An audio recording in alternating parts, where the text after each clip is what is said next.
Hi everyone. Well, I said I've been waiting for number 20 and here we are. Number 20 in the Queen 50 series is Who Needs You? Who Needs You? Wonder who? Let's find out. Well, of course, you can always check out my Coffee and Patreon if you want to support this journey as I explore music that is new to me, sometimes fascinating, sometimes exciting, sometimes but always new to me. Who Needs You was a song written by Deacon. John Deacon again. Okay, he's really on a roll with creating music for the band. Who, along with May, plays Spanish guitar. Spanish guitar. Okay.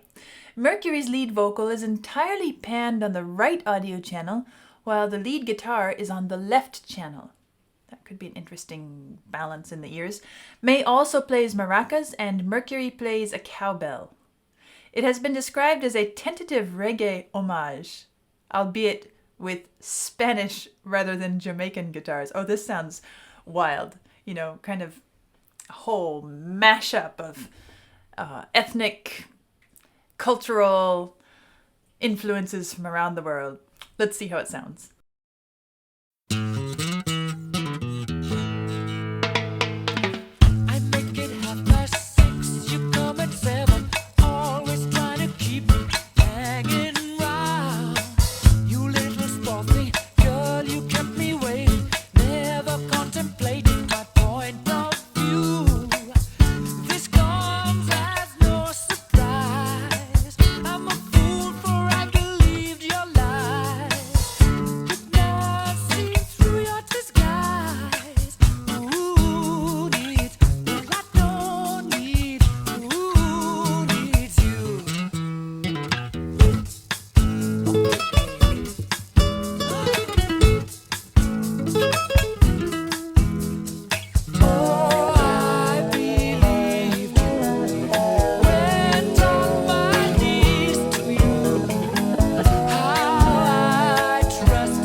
I love it.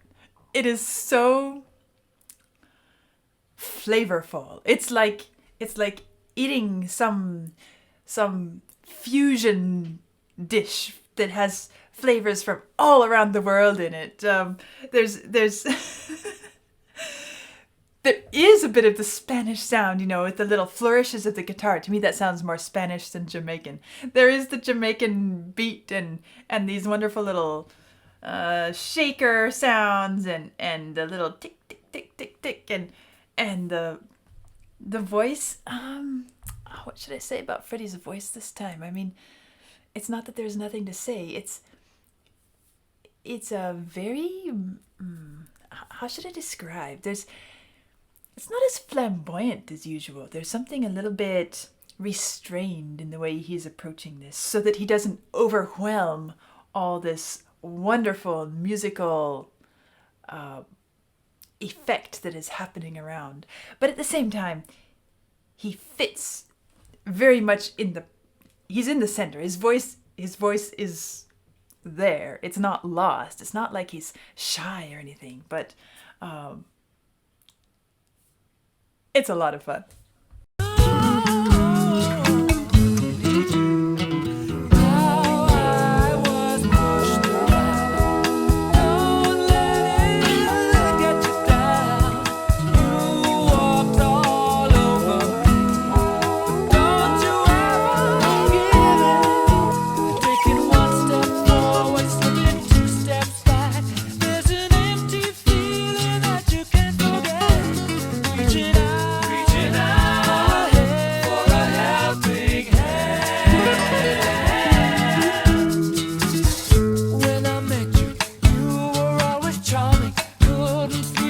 this really, really Jamaican feel here.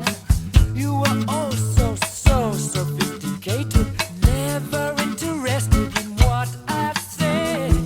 I had to swallow my pride, so naive you took me for a ride.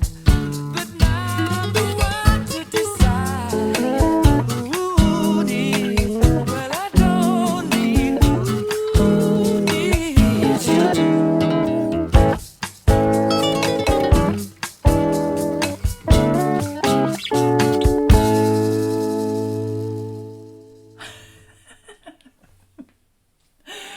I love it. I really do love it.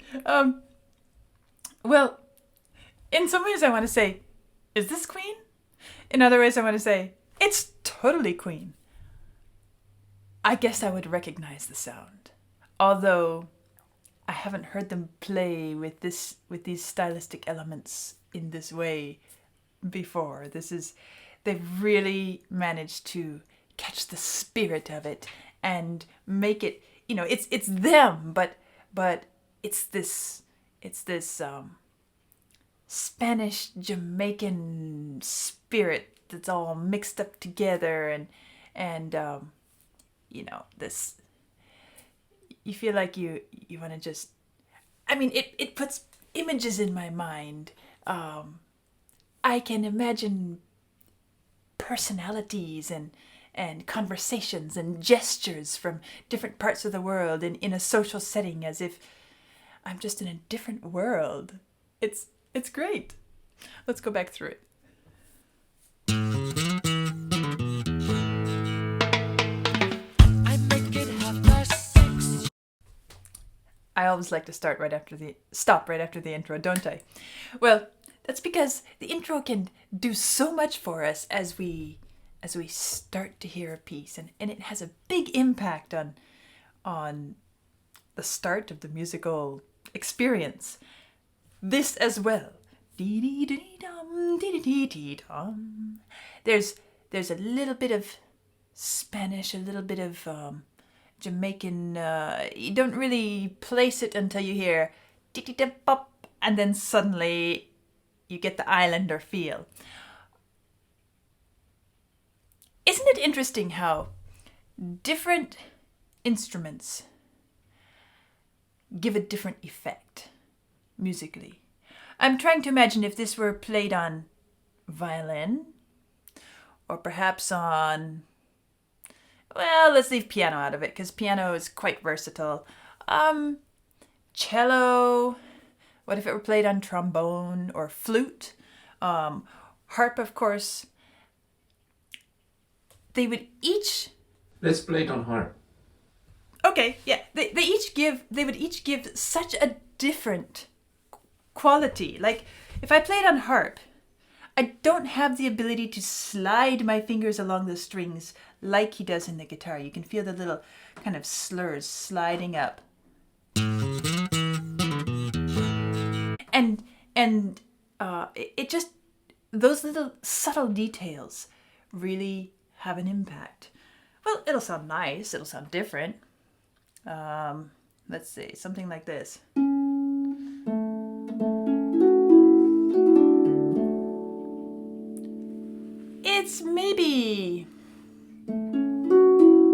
It's hard to get the same effect here. I have to give it a different treatment, and then it changes the effect. Well, let me play it down here.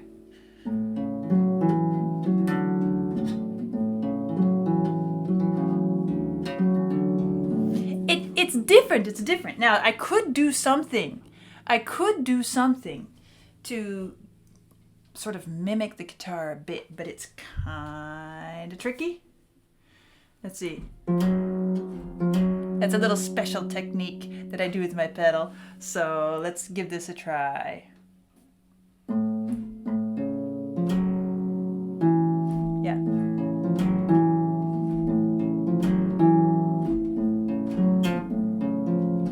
I gotta think about the timing. Which finger where? And then, so I could, if I practiced it, do a couple pedal slides, which give that little slide up that we feel here, which gives it this real personality. But I'd have to work a bit to make sure that I timed it exactly. Not too heavy. It was a bit heavy when I was doing it. Anyway, just a fun little bit of playing around with possibilities and recognizing how the instrument itself contributes to our experience and our the way we perceive the piece. Because basically that's what they do. They play around with possibilities, right? Yes, of course, right? And this is one thing that is so fun to see. A band, which is pretty standard, they have their standard mix of instruments. They have voice, drums, bass, lead guitar, maybe a few other things thrown in. And to see how many different flavors they can bring to that set of instruments. It's really quite an art form to be able to bring such distinct flavors to the same set of instruments. Of course, good musicians do that. But when you start thinking about how would it sound on a different instrument, it makes you appreciate a bit more how they're achieving what they do on these instruments, different styles and so forth. There we go. I call that the tin can effect. There is something, if you've ever been to Jamaica or any of those Caribbean islands, I know each island has its own flavor and style, and I haven't been to any of others except Jamaica, but I have been to Jamaica, believe it or not. And the little tin shacks on the side of the road, and there's a very specific flavor. The way people walk, the way they move. Of course, the language, the way they speak is a thing unto itself.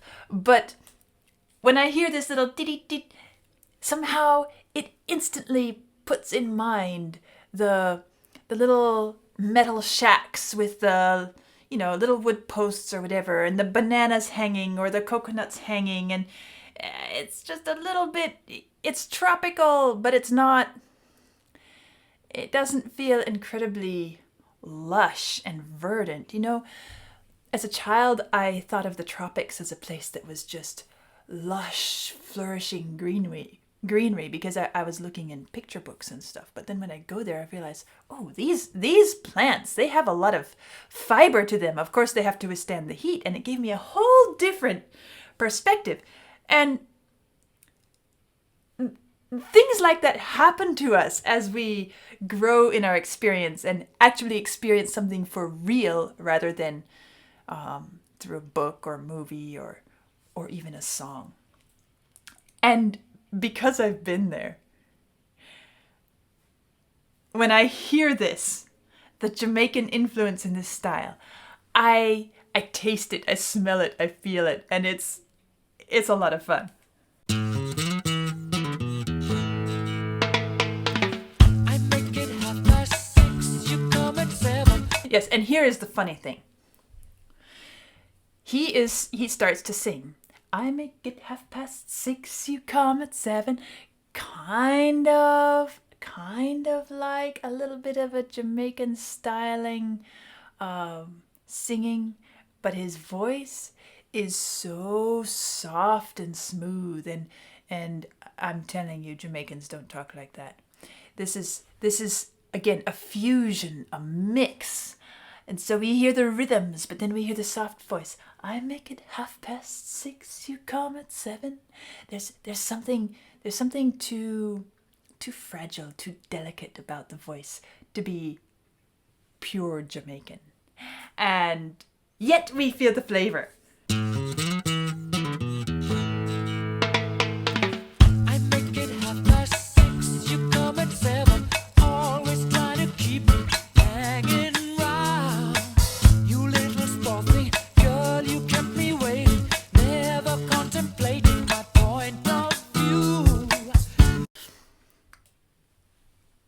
here is a great moment to point out again how classical Queen's music styling is.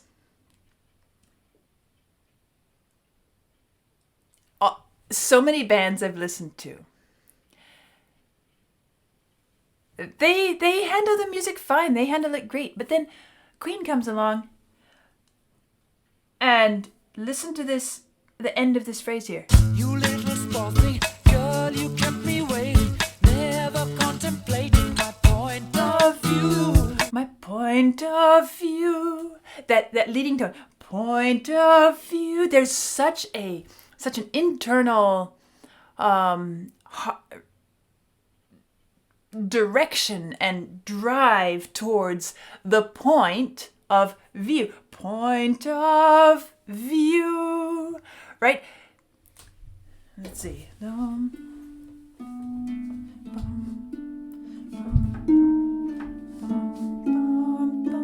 Point of view, point of view.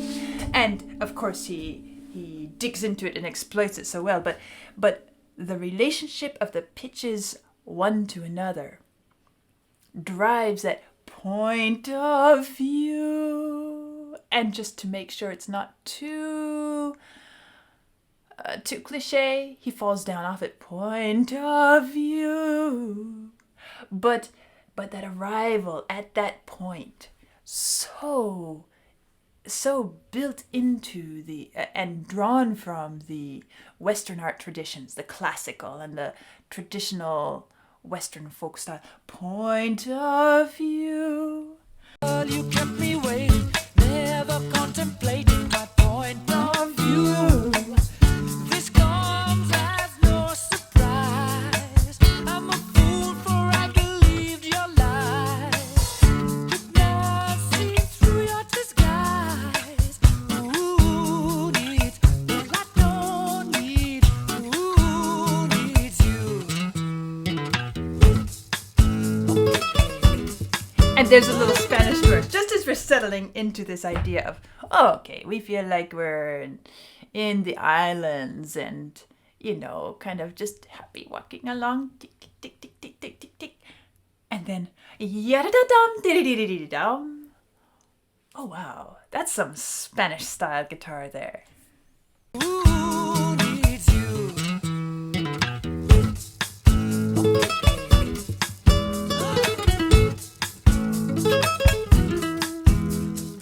Oh, I believed you.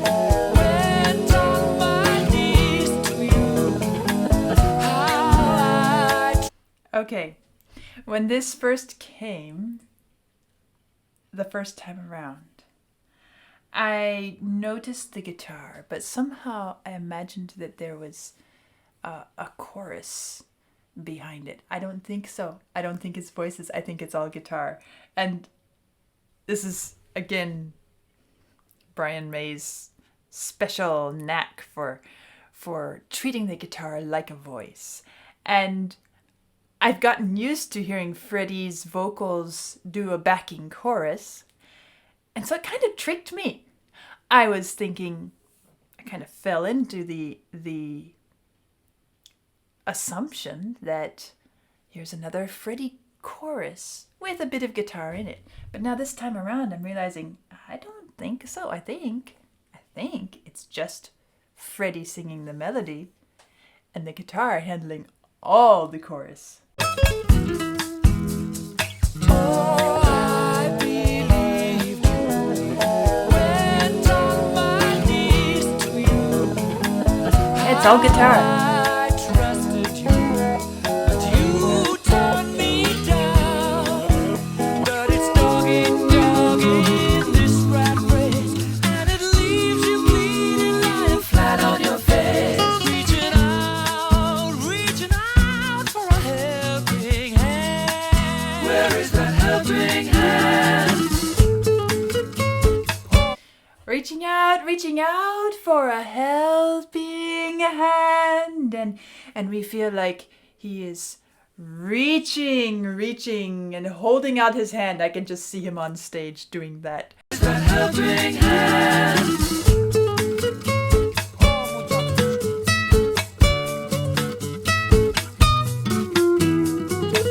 Playful here, playful. I like it, I like it. He even says, I like it, I like it.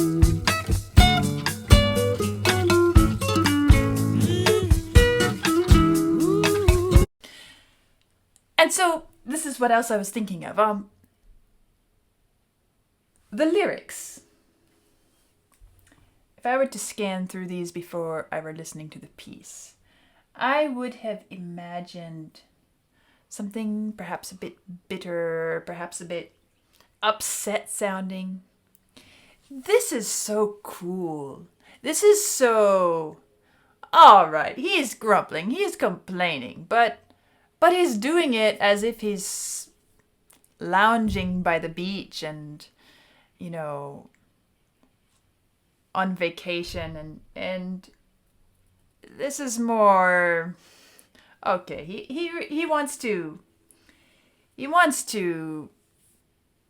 let his girl know that he's not happy with the way things are, but really it's not as bad as he makes it out to be. It's more like he's really making a scene. And yet he's not tearing her apart. He's just, come on, join me on the sand here.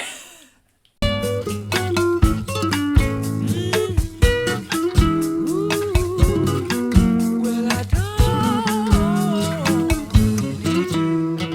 How I was pushed around. Don't let it get you down. You walked all over me. Don't you ever give in. Taking one step forward, slipping two steps back. There's an empty feeling that you can't forget. Reaching out for a helping hand. There's another rhythmic element in here, which becomes stronger and stronger towards the end, and that is this bum bum bum bum, short long, short long. You know, that is an old Baroque dance form. Listen. Bum bum da dum bum bum da dum ba dum bum bum bum da dum bum bum ba dum ba dee da dum bum. You hear it? Now listen. Reaching out for a helping hand.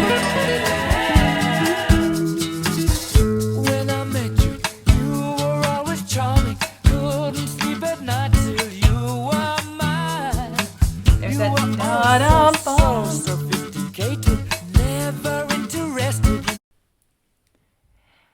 Another thing that Queen is so good at doing, and I can't just say Freddie anymore because this isn't even Freddie's composition. Queen as a group, they know exactly where to go over the top, overboard, extra emphasis to get just the perfect amount of flair so that it doesn't become pedestrian. Like this. You were oh so sophisticated. You could just say, you were oh so sophisticated, and nobody would know that anything was missing. But here, you were oh so sophisticated. It's kind of redundant. It's enough to say, you were so sophisticated. Or, if you really want to emphasize, you were oh so sophisticated. But really, you were oh so sophisticated. And I've noticed this, especially in some of the more music hall style pieces where there's a lot of exaggeration, of course, but here this isn't really music hall style. This is different, and yet they know exactly where to throw in just a little bit of overemphasis for beautiful effect. Always charming, couldn't sleep at night till you were mine. You were oh so sophisticated, never interested in what I said. I had to swallow my pride, so naive you took me for a ride. But now I'm the one to decide. With the Spanish flair. Well, I don't need Now they get to our voice. Dee-dee-dee-dee-dong.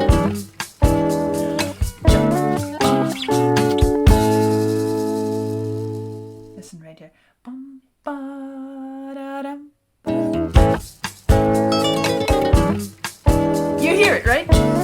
With that famous Handel bass. Bum, bum, da-dee-dee, da-dum, ba-dee. I could totally imagine Queen launching into that just for a grand joke at the end of this. Well, they didn't, but they totally could have, and I wouldn't have been shocked. But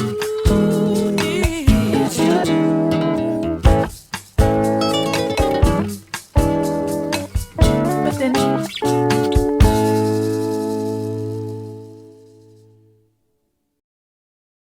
Well, what do we have here? Spanish, Jamaican. We could even imagine some Baroque, although Baroque is not a region. Baroque is a musical era. And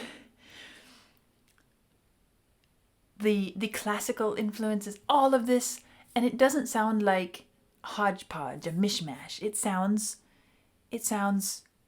beautiful and so nicely, so natural. It fits together so well.